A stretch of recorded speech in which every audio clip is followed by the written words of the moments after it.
Hoje estamos dando início, meus irmãos, ao segundo módulo do nosso curso intensivo de evangelização. Passaremos a falar sobre missões quilombolas. Nós não poderíamos falar de missões quilombolas sem que primeiro nós falássemos em evangelização urbana, para que a gente pudesse ter uma noção de diferenciação que caracteriza esses dois tipos de trabalho de propagação do reino de Deus. Para esse início, meus queridos, a primeira reflexão que nós precisamos fazer é tanto quanto curiosa para mim. Eu queria fazer uma pergunta aqui essa noite para vocês. Eu queria só que vocês levantassem a mão se a resposta for sim. Quantos aqui são quilombolas? Pois é, eu imaginava isso mesmo. Mas vocês todos são quilombolas. A não ser que não tenham nascido aqui, né? Obviamente. Todo cidadão alcantarense é quilombola. Nós estamos dentro de uma grande bolsão quilombola, um dos maiores do Brasil, nessa nossa região aqui. Que o estado do Maranhão é um estado riquíssimo no que diz respeito a essa população.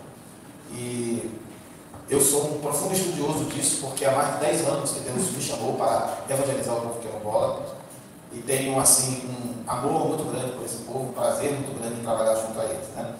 Mas eu já percebi que um número significativo de quilombolas não se identificam como quilombolas. Não sei bem porquê, não entendo muito bem qual é o motivo e a razão pela qual, aleluia, isso acontece, mas é uma característica típica de todas as cidades quilombolas que a maioria dos habitantes não se considera.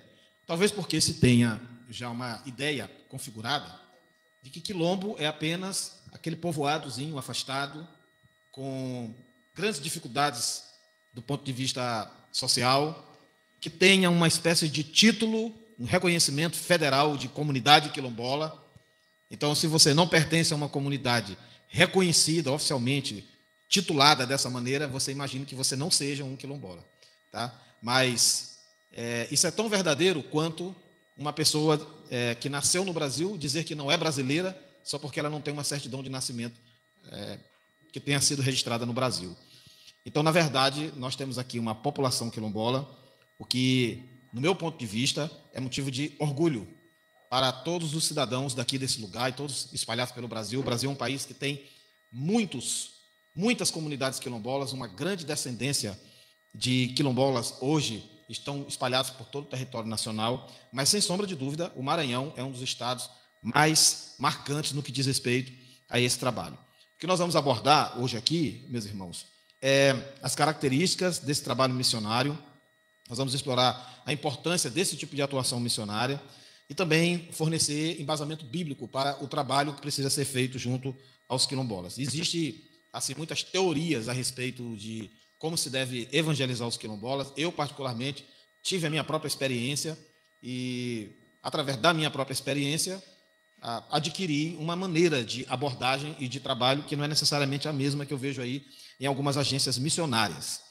Em primeiro lugar, precisamos compreender que comunidades quilombolas são grupos étnicos, raciais, descendentes de pessoas escravizadas que se refugiaram em áreas rurais afastadas. Nós sabemos que o Brasil foi a última nação no mundo a libertar oficialmente seus escravos, e esse processo de libertação, ele não se deu de maneira estruturada, ele não se deu de maneira organizada, não havia uma alternativa para um acolhimento social desses escravos que se tornavam livres a partir da Lei Áurea, e o que acabou acontecendo foi que uma escravidão não oficial continuou permanecendo no Brasil. Saímos de uma escravidão oficial para uma escravidão não oficial, porque pela falta de alternativas, muitos escravos permaneceram escravos. O Brasil não vivia aquela pujança econômica que tinha, por exemplo, na Europa, que vivia, principalmente na Inglaterra, a Revolução Industrial, que exigia a substituição dessa mão de obra escrava por uma mão de obra trabalhadora. Então, os escravos do passado não eram pessoas qualificadas, habilitadas para serem absorvidas por esse novo mundo mercadológico, industrial que estava surgindo naquela época. Então, eram pessoas que acabaram permanecendo na sua condição de escravidão, ainda que não oficial. Nós sabemos também que as condições em que os escravos eram mantidos no Brasil eram condições subhumanas, eram condições deploráveis. Alguns historiadores dizem, irmãos, que um escravo no Brasil vivia, em média, 30 anos. Tá? Então, a partir daí, a gente tem uma ideia de como era a situação absolutamente deplorável em que essas pessoas sobreviviam no Brasil. Por conta disso, muitos, quando tinham alguma oportunidade, fugiam. E fugiam e se refugiavam em áreas remotas que passaram a ser, assim, conhecidas como quilombos. A relevância histórica dessas comunidades quilombolas está relacionada à resistência contra a opressão e à luta pela liberdade dos afrodescendentes. Importante a gente, quando fala em comunidades quilombolas, não esquecer dessa herança histórica de resistência. O Brasil é um país que tem uma dívida com as comunidades quilombolas. O povo quilombola, o povo descendente quilombola, nunca foi, de uma certa forma, ressarcido, reparado nas graves máculas sociais que ficaram por consequência daquele passado terrível que nunca devia ter acontecido na nossa história. Agora, culturalmente, as comunidades quilombolas, elas ainda preservam tradições ancestrais que são detentoras de um conhecimento tradicional sobre o uso sustentável dos recursos naturais, conservação do meio ambiente, agricultura familiar, desempenham um papel fundamental na preservação da diversidade cultural brasileira, contribuindo para a construção de uma sociedade mais inclusiva e valorizando a nossa herança africana, que é muito forte aqui no Brasil. Então, nós, como igreja, nós não podemos apagar esses vestígios, né?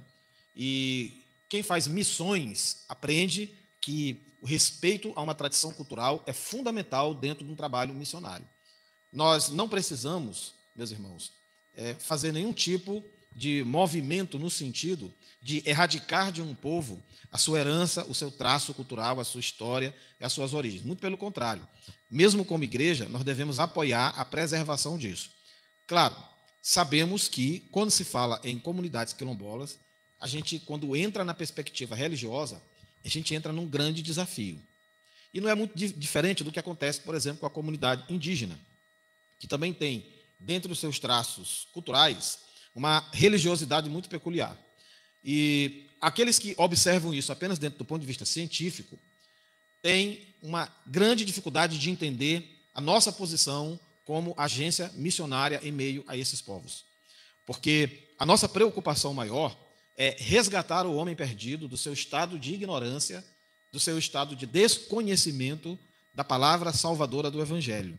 E muitas vezes isso é interpretado como uma agressão cultural, como uma tentativa nossa de tentar remover de uma determinada etnia os seus traços, as suas características e a sua cultura. Então, nós temos essa dificuldade de conseguir fazer com que as pessoas entendam essa diferença, mas eu quero deixar aqui muito claro que o trabalho missionário não consiste, de forma alguma, em remover aspectos de uma cultura. Pelo contrário, quando nós nos preparamos para fazer um trabalho missionário, na preparação, estudamos a cultura local, justamente para que haja o mínimo impacto possível a respeito dessa forma de contato. E olha só, irmãos, o Brasil é um país sui generis, porque o Brasil é, na verdade, um país continental. Ele tem uma extensão territorial que poderia ser tranquilamente um continente, como é a Europa, como é a América, como é a África. Porque nós temos aqui no Brasil diferentes características e traços culturais que são consequência das miscigenações que aconteceram ao longo aí de milênios no território brasileiro. Então, por conta disso, muita gente pode pensar assim: há necessidade de um missionário brasileiro ele precisar de um treinamento transcultural para poder fazer missões num quilombo? A resposta é sim, há necessidade. E aí eu quero fazer uma pergunta aqui para os irmãos, né? A língua que é falada nos quilombos é a mesma língua que é falada em todo o território nacional? Os quilombos, né, passaram por todo esse processo, mas ainda existem termos que são desconhecidos para aqueles que não são acostumados. Então, como aqui no Maranhão, em São Luís, a gente fala de uma forma. Lá na parte central do Maranhão, eles têm outros termos. Então, quando a gente vai para lá, a gente, às vezes, fica sem entender algumas coisas. E eu creio que, da mesma forma, seja também nos quilombos, né? A língua é a mesma, mas os termos, alguns termos, a gente não consegue compreender. Muito bem. Essa resposta ficou muito bem colocada. É exatamente isso, irmãos. Apesar de nós termos um idioma oficial, que percorre todo o território nacional, nós temos dialetos, né, que são característicos de diferentes povos, de diferentes etnias. E no caso dos quilombolas, eu digo para os irmãos, na prática, que isso é uma realidade. Eu sofri muito quando eu iniciei o meu trabalho missionário com os quilombolas, irmãos, porque eles falavam coisas que eu não entendia, e eu falava coisas onde eu queria dizer algo e eles interpretavam diferente do que eu queria dizer. Às vezes, se ofendiam com alguma coisa que eu falava que não tinha absolutamente nenhuma intenção de gerar ofensa, né? Eu já contei aqui para vocês, por exemplo, que eu comecei a escutar muito nos quilombos, né, onde eu ia essa expressão de que eu percebia que um determinado irmão não estava vindo nos trabalhos, e eu perguntava para os outros irmãos o motivo e dizia, pastor, ele não está vindo porque ele está muito aborrecido. E aí eu ficava perguntando, o que foi que fizeram com esse irmão, né? Por que ele está aborrecido? Porque eu cresci sendo ensinado que a palavra aborrecido significa chateado. Eu cresci aprendendo a significação desse termo assim, como um sinônimo de que você está chateado. Inclusive, a Bíblia usa a palavra aborrecido como sinônimo disso, de chateação. A Bíblia diz para a gente não aborrecer ao Senhor, por exemplo. Então, aborrecimento seria uma forma de você, de alguma maneira, estar tentando contra a paz de alguém. Então, se eu estou perturbando a vida do irmão Lopes, eu estou aborrecendo. Também aborrecer é um sinônimo de incomodar. Pô, não me aborreça, pelo amor de Deus, né? Estou aqui tranquilo, você vem me aborrecer. Ou seja, você está me incomodando. Então, quando as pessoas diziam que o irmão não veio à igreja porque ele está aborrecido, eu ficava preocupado de que aquilo significava que aquele irmão estava tendo algum conflito com alguém e isso estava impedindo dele vir à igreja. Então, demorou um certo tempo para eu entender que isso era apenas um esmorecimento físico, né? Uma indisposição física. Então, passaram alguns anos para que eu pudesse compreender esses termos. Isso aí, eu estou dando apenas um exemplo de uma palavra da língua portuguesa com diferente significação. Mas eu também encontrei palavras que eu nunca tinha ouvido na vida. Também ditas, talvez algum resquício, né, daquilo que lá de trás foi herdado, que permaneceu até os dias atuais. Então, o trabalho missionário, meus irmãos, ele requer um conhecimento histórico, cultural, para que quando a gente vá fazer esse trabalho, a gente não entre em choque com a realidade, né, daquele povo. Outra coisa, para realizar o trabalho missionário, eu precisei me desfazer de muita coisa. Porque a gente, ao longo do processo de preparação para o trabalho de Deus, a gente vai adquirindo, meus irmãos, alguma bagagem cultural, algum conhecimento, e isso se incorpora no nosso modo de falar, na maneira como a gente se apresenta, se expressa. Aí você chega dentro de uma comunidade quilombola, você usa uma expressão que ele não faz nem ideia do que signifique, né? Por exemplo, termos teológicos dentro de um quilombo tradicional, é alguma coisa absolutamente desnecessária. Então, a forma da gente se expressar precisa ser absolutamente simples, absolutamente objetiva, direta, sem nenhum tipo de rodeio e com um uso de um vocabulário bem acessível. Porque quando a gente parte para alguma coisa mais aprimorada, mais rebuscada, a sensação que a gente tem diante desse tipo de situação que o irmão Filho mencionou é a mesma que eles têm quando a gente começa a se expressar assim. Então, a gente vê, por exemplo, o apóstolo Paulo, ele precisando elevar o seu grau cultural para conseguir evangelizar os gregos. Às vezes, para você evangelizar, você precisa reduzir o seu grau cultural. Por isso que Paulo disse que ele fazia de tudo para que, de todos os modos, ele pudesse evangelizar os diferentes tipos de pessoas com os quais ele se deparava. Amém? Então, nós precisamos considerar as diferenças, o grau de característica específica do povo quilombola para poder estabelecer uma estratégia missionária para esse povo. O outro aspecto importante, irmãos, são os desafios e as necessidades que nós encontramos nas comunidades quilombolas. E as principais dificuldades que nós encontramos lá são acesso aos serviços básicos, discriminação, falta de oportunidades. Então, nesse contexto, eu aqui quero acrescentar, existe também a pouca disponibilidade de ação missionária. Não quero entrar muito nessa seara, nesse mérito, mas reconheço e admito aqui que poucos são os obreiros que se levantam para fazer um trabalho junto às comunidades quilombolas. Exatamente porque, em geral, isso representa pouquíssimo conforto, isso representa pouquíssimo retorno do ponto de vista material, financeiro, pouquíssimo prestígio, tá, dentro do meio acadêmico, teológico, pastoral, enfim. E, lamentavelmente, em qualquer que seja o grupo social, predominam entre nós pessoas que estão em busca de reconhecimento humano. Se você está em busca de fama, de reconhecimento, de ascensão social, realmente fazer missões no meio quilombola não é recomendável. Vamos ler aí Salmos 146, versículos de número 7. Esse é um pronunciamento a respeito da natureza de Deus, que mostra que Deus se identifica com a realidade de exclusão e a realidade, meus irmãos, de situação de vida inconveniente a parte de seres humanos. Nas comunidades quilombolas, infelizmente, é muito comum nós encontrarmos uma situação inaceitável do ponto de vista social. A maior parte dos quilombos, eles são grandes bolsões de miséria, de esquecimento de políticas públicas completo. Existem muitos quilombos que, inclusive, não existem nem igrejas erguidas, pelo fato de que não se tem perspectiva de crescimento dentro dessas regiões. E a palavra de Deus, ela nos manda olhar com carinho para esse tipo de situação, porque Deus é quem defende a causa dos oprimidos. Deus dá pão ao faminto. Deus se lembra dos encarcerados. A palavra de Deus fala isso com contundência. E lá no Evangelho segundo Mateus, está escrito, inclusive, que Deus ele está presente através da vida dessas pessoas. E aqui eu quero trazer uma questão polêmica para nós discutirmos como igreja. Jesus disse, meus irmãos, que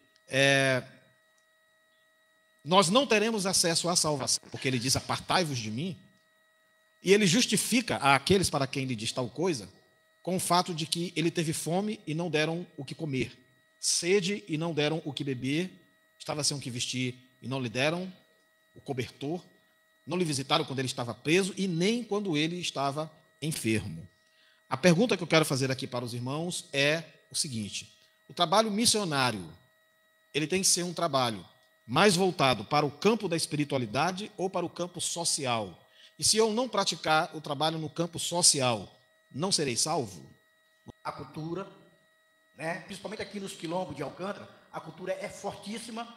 E você chegar logo confrontando a maneira de como você evangeliza aqui urbano para evangelizar lá nos quilombos, você vai confrontar uma coisa com a outra.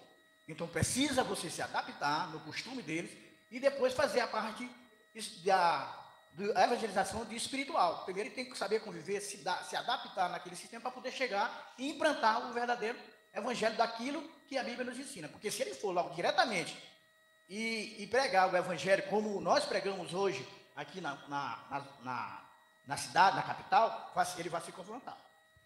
Amém. Eu quero fazer uma pergunta para o irmão João. Irmão João, essa pergunta é para você.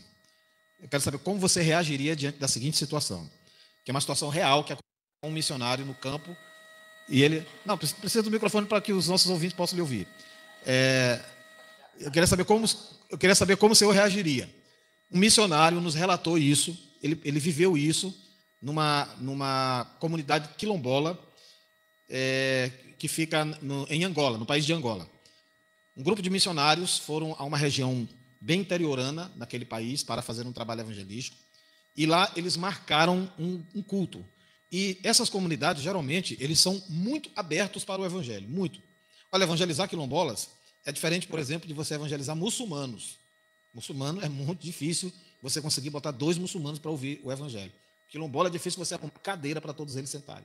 Vem todo mundo para ouvir, eles são muito abertos ao evangelho. Então foi feita essa convocação lá, nesse povoado, e quando chegou lá, meu irmão, para surpresa desses missionários brasileiros, acostumados com a nossa cultura, acostumados com a nossa maneira de viver, todas as mulheres estavam sem roupa da cintura para cima. Todas. Os homens vestidos e as mulheres não. Aí você imagina a dificuldade que aqueles missionários tiveram para dar continuidade com aquele trabalho. Qual seria a sua reação numa situação como essa?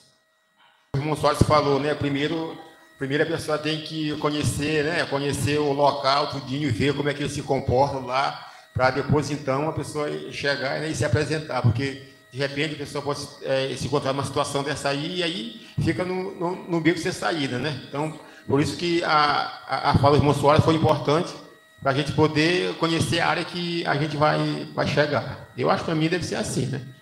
Verdade, meu irmão. Então, houve aí um pequeno equívoco na preparação para essa ação missionária, onde eles não estavam preparados para lidar com essa situação. Chegaram lá e se depararam com isso. Realmente deve ter sido bastante complexo para eles ter que lidar com isso. Sendo que, naquela cultura, aquele era o traço cultural da mulher de respeito. A mulher casada, a mulher respeitada pela sociedade, ela se apresenta daquela forma ali.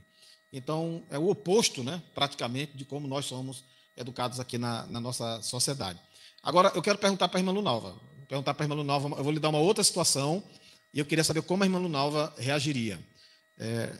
Também, irmã Lunalva, uma situação junto a uma comunidade quilombola. Isso não significa que todas as comunidades quilombolas sejam assim. Essas características mudam de lugar para lugar. Mas também dentro do contexto de uma comunidade quilombola, uma visitação a uma família quilombola feita por um grupo de missionários, e é normal que os quilombolas queiram lhe oferecer o que eles têm de melhor. E às vezes eles já lhe convidam para ficar, para almoçar, e a orientação é: não rejeite, né? Quanto suco de acerola eu não já tive que tomar nessa vida por causa dessa orientação aí. Maracujá nunca apareceu. Eu acho que os quilombolas não gostam de maracujá, mas acerola. Bom, então ficaram para almoçar numa residência. Olha essa, irmã Camila. E quando terminou o almoço, a família ficou olhando para os missionários, olhando assim com um olhar de desconfiança e de repreensão. E eles ficaram sem entender o motivo daqueles olhares. Então, ainda bem que eles tinham entre eles uma espécie de guia, um irmão que era dali da região, conhecia os costumes, e soprou no ouvido do missionário: arrota. A família estava esperando que eles arrotassem. Porque arrotar é um sinal de que você gostou da comida. Você está satisfeito, gostou da comida, muito obrigado. Se você não fizer isso, você é mal educado. Como é que eu te recebo na minha casa, te ofereço um prato de comida e você nem arrota? Irmã Lunalva, como é que a senhora sairia de uma enrascada dessas? Fácil, mas tem momentos que se encontra necessário, né? Ter que abrir mão de algo que é nosso, que não é hábito nosso, para que não passe mal vista, né? Que não seja mal interpretado pela equipe que está nos recebendo. E aí nós, como missionários, temos que estar com esse teor, né? Com essa disposição de fazer, ainda que não seja algo que a gente goste, mas para aquele momento, para que tudo saia bem, não só a palavra, mas a comodidade, a receptividade, a gente precisa fazer esses sacrifícios em prol do Evangelho, em prol da receptividade que fazem com a gente. Bom, eu tenho uma vantagem sobre alguns desses missionários que passaram por alguns perrengues, é que primeiro eu faço uma pesquisa bem detalhada, né, para que eu não me depare com determinadas situações. Mas se acontecesse uma situação como essa, eu tinha que partir para cima, era o jeito. Faz parte. Eu tenho uma situação pior do que essa, que eu particularmente já vivenciei, e que, é claro, eu não vou dizer aqui onde foi, mas não é incomum isso acontecer. Olha só, quantos aqui, antes de saírem de casa para virem para a igreja, tomaram um banho, fizeram um belo asseio, escolheram uma boa roupa, passaram um bom perfume para vir à igreja? Quem tem esse hábito aqui? Eu quero dizer para vocês que isso é um hábito urbano. Isso é um hábito nosso, herdado, inclusive, de povos invasores. Os povos nativos não tinham esse hábito. E em alguns países, inclusive, como, por exemplo, na China, você dificilmente vai encontrar nas regiões interioranas pessoas que tomem banho. Não tem hábito de tomar banho, de escovar dentes, de fazer higienes pessoais. E em meio a diversas comunidades quilombolas existe esse hábito. Inclusive, isso está associado, no caso do homem, à masculinidade. Então, o quilombola não quer ter a masculinidade dele questionada. E se nego encontrar ele cheiroso, é complicado para ele explicar isso aí em casa, né? O sujeito está cheiroso. Será que nós estamos preparados para isso, irmãos? Os desafios da propagação do reino de Deus nos impõem uma série de situações como essas e outras tantas. A gente está falando aqui de questões assim pitorescas, questões de uma certa forma que até despertam um bom humor da nossa parte, mas existem muitos desafios extremamente difíceis de se lidar quando a gente fala em trabalho de ordem missionária. Eu fiz um questionamento para o irmão Soares ainda há pouco sobre aquela questão. Nós falamos aqui das dificuldades econômicas que caracterizam a maior parte dos quilombos e da necessidade da igreja se identificar com o que nós lemos lá em Salmo 146:7, que fala que o Senhor defende a causa dos oprimidos, né, que o Senhor dará pão ao faminto, que o Senhor não esquece do encarcerado. E fizemos uma relação com aquilo que está claramente exposto acerca do momento da definição, quando alguns serão apartados da presença do Senhor porque não deram pão a quem teve fome, não deram água para quem teve sede.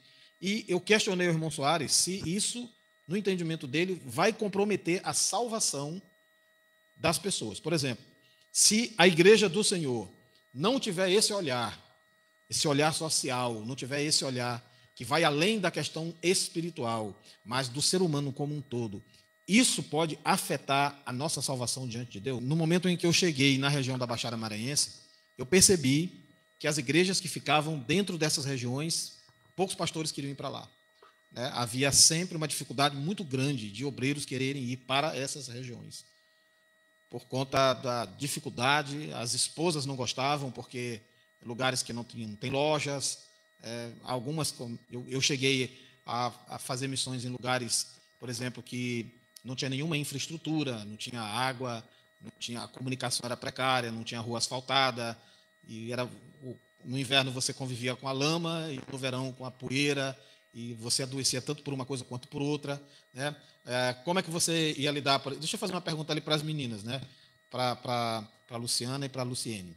Como é que vocês iriam conseguir? Vai lá, meu assistente Oséias. Vocês conseguiriam residir numa casa, né, onde, assim, habitualmente, de maneira absolutamente natural, vocês vissem sapos passando, cobras, esses animais que convivem em regiões alagadas, regiões de lagos? Vocês conseguiriam dormir tranquilamente dentro de uma residência assim? Olha, pastor, tirando por nós, a gente vai se adaptando, porque eu falo pela nossa área lá, você perto da maré, muitos matos, já por época, tem época que aparece muito sapo, muita cobra, então a gente vai aprendendo a se acostumar com isso. E a gente sempre acredita assim, que Deus cuida dos seus, então eu vou dormir que ele não vai deixar uma cobra me picar. Então a gente segue por essa linha para poder ir se adaptando às circunstâncias. Você concorda com ela, Luciana? Eu concordo, porque realmente é o que acontece. Parecesse um sapão, um cururu assim, não tinha problema nenhum. Não, de boa. Não, mas a cobra não encaixa. Eu me lembro de uma irmã que congregava nessa igreja, nascida lá na região, que ela tinha um pavor de sapo. Então, quando nós íamos realizar cultos assim ao ar livre, sempre tinha muito sapo. Muito sapo. E ela cantava muito bem, e eu me lembro de uma ocasião que ela estava louvando e um sapo vinha na direção dela. E ela ia afastando assim, e o sapo também afastava. Sabe? Quando ela vinha, ela soltou o microfone, irmãos. Não conseguiu, não teve coragem, com medo daquilo ali. Então, eu me lembro que eu habitei numa residência onde a gente tinha um sapo lá que eu botei até nome nele, né? E porque ele era uma espécie de vigia da casa. Eu chegava lá, eu já encontrava ele lá já na porta direitinho. Quando eu entrava, ele entrava também.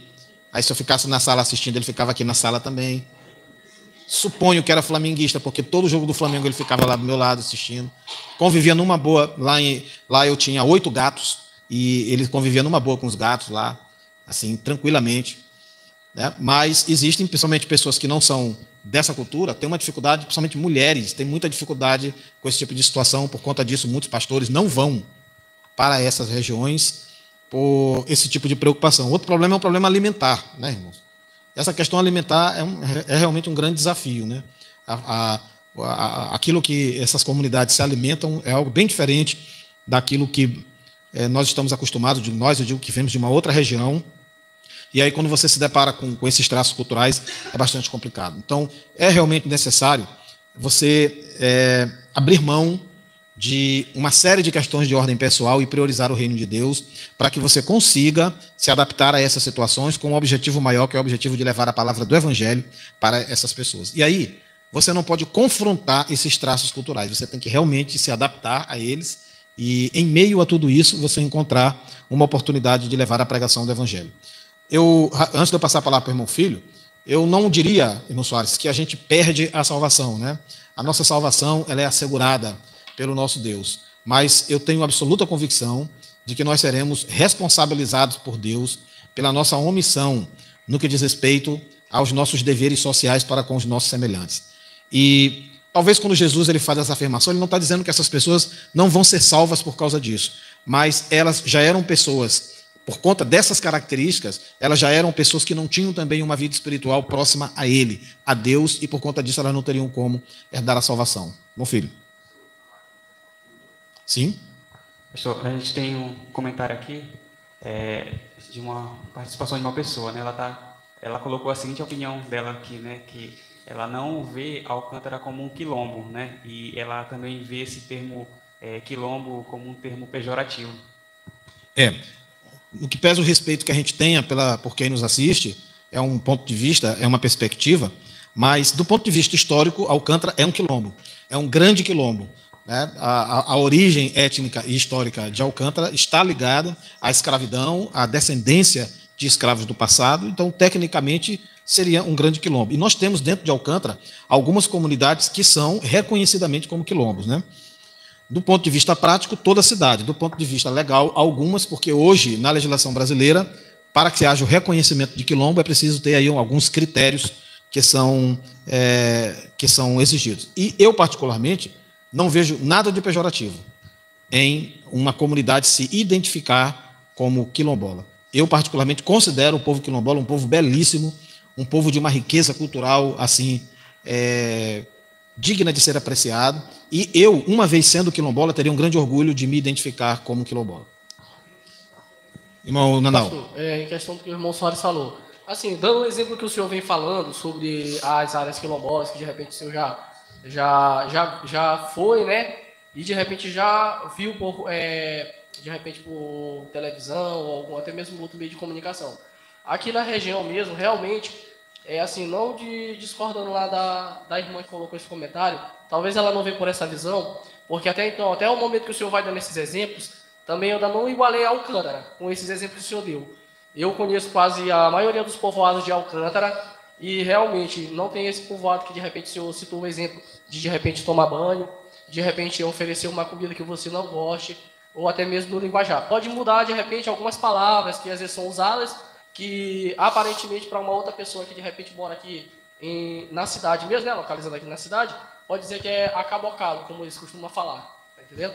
Mas porém, talvez o comentário da irmã seja por esse sentido, de repente assim, ela não vê ainda, ela pode ser que a cidade é quilombola, tá entendendo? Nós temos muito quilombola, mas dos exemplos que o senhor citou, até o momento eu também ainda não vi, entendeu? Então nós não vamos ter essa tão dificuldade, se nós sairmos para a região de Alcântara, como o irmão Soares colocou a situação do Samucangaua. O Samucangaua, para mim, como eu já presenciei lá a comunidade ela é expandida do Evangelho, porque a Assembleia de Deus tem lá, eles conhecem a palavra, ou seja, já ouviram a palavra de Deus, porém, não muda o termo por querer ser quilombola, mas o Evangelho está se expandindo. Então, dentro dos povoados que eu conheci em Alcântara, é difícil um povoado não ter uma igreja evangélica, pode não ter uma igreja batista, mas uma igreja assembleia, uma igreja, de repente, de São Luís, que eles botam às vezes outros nomes. Então, aqui no nosso povoado, nós não vamos ver esse tipo de exemplo que o senhor está falando.